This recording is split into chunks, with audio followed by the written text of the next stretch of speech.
C'est une silhouette altière non loin des rives du fleuve, le regard tourné vers le soleil couchant. Modibo Keïta, initiateur en 1959 avec Léopold Senghor d'une éphémère fédération du Mali avec ce qui allait devenir le Sénégal, fondateur 18 mois et une séparation orageuse plus tard du Mali moderne. Il en reste aujourd'hui le père tutélaire. S'il n'attire plus guère les foules de collégiens, et si les 3 caïmans, emblèmes de Bamako, se désolent un peu dans leur bassin sec, son mémorial demeure l'un des seuls lieux de la capitale encore soigneusement entretenu. Gardien du souvenir et historien, Moussa Traoré s'offre volontiers pour rafraîchir les mémoires des rares visiteurs dont nous sommes. Politiquement, on peut aimer l'homme ou ne pas l'aimer, mais il reste quand même le père de l'indépendance, le premier président. L'homme par qui ce pays s'appelle Mali, parce qu'il faut se souvenir que c'est lui qui a dit un jour que la République du Soudan s'appelle désormais la République du Mali.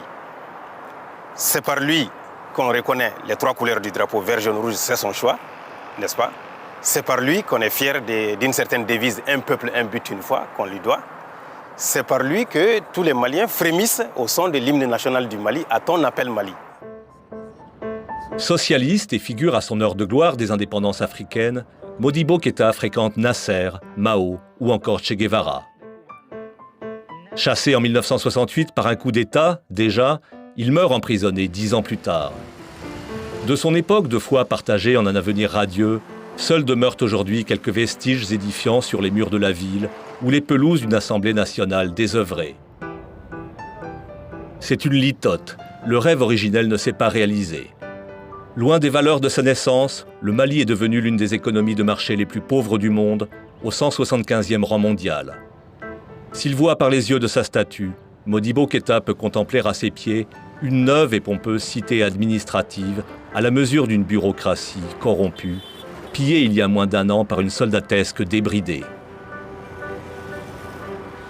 Derrière lui, un pays blessé, dont l'armée considérable a surtout révélé son aptitude au putsch, mais encore peu, malgré les occasions, celle de servir.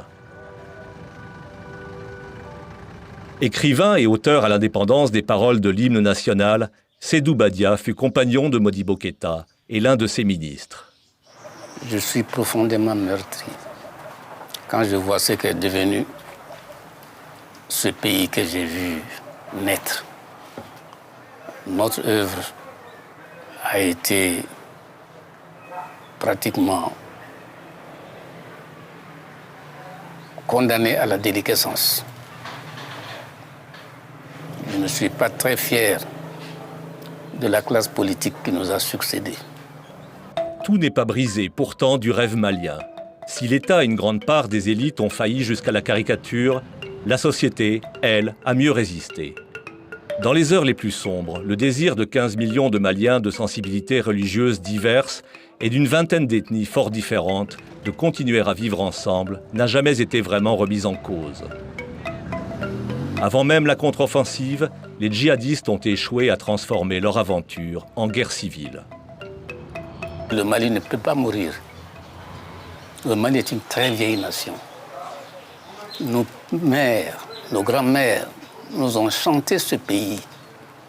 Avant qu'on ait abordé l'école française, nous savions déjà qui nous étions, qui nous sommes. Et aujourd'hui, tandis que les militaires continuent de régler à l'occasion leur querelle à la mitraillette dans les rues de la capitale, que le président transitoire du pays nomme à de hautes fonctions le capitaine putschiste qui l'a fait tabasser, c'est encore des tréfonds de la société que viennent les signes les plus positifs de reconstruction.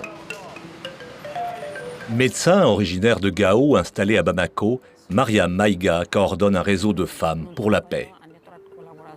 On est dans le cadre d'un conflit armé interne. On n'est pas dans le cadre d'un conflit inter-État. Nous avons l'obligation de nous entendre. C'est indispensable. Parce que tout simplement, nous partageons le même terroir, nous partageons les mêmes ressources. Il est important qu'on revoie notre façon de vivre ensemble. Ailleurs dans le pays, ce sont aussi les artistes qui se mobilisent. De Tikenja Fakoli au rappeur Master Soumi, ils ont mis en commun leur voix pour un clip qui passe en boucle sur la télévision malienne. Avec eux, Raïra Arbi, chanteuse célèbre de Tombouctou, repliée, comme beaucoup, dans la capitale. Qu'est-ce qu'il faut changer dans le Mali? Aujourd'hui, il faut que les Maliens comprennent une chose, que le Mali, là, personne ne peut le construire si ce n'est le Malien. Il faut que le Malien se concerte, il faut que les Maliens se parlent, il faut que les Maliens sachent qu'ils sont de même mère. Réconcilier et panser les blessures, pardonner, c'est de Bamako à Tombouctou le mot d'ordre le plus entendu. Un slogan, peut-être, mais il correspond à une volonté réelle et dans l'ensemble partagée.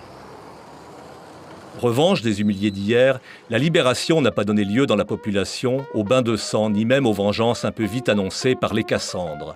Le pays fissuré reste à cet égard réparable et somme toute résilient. La reconstruction d'un État légitime et respecté, elle, est une toute autre histoire, bien plus incertaine.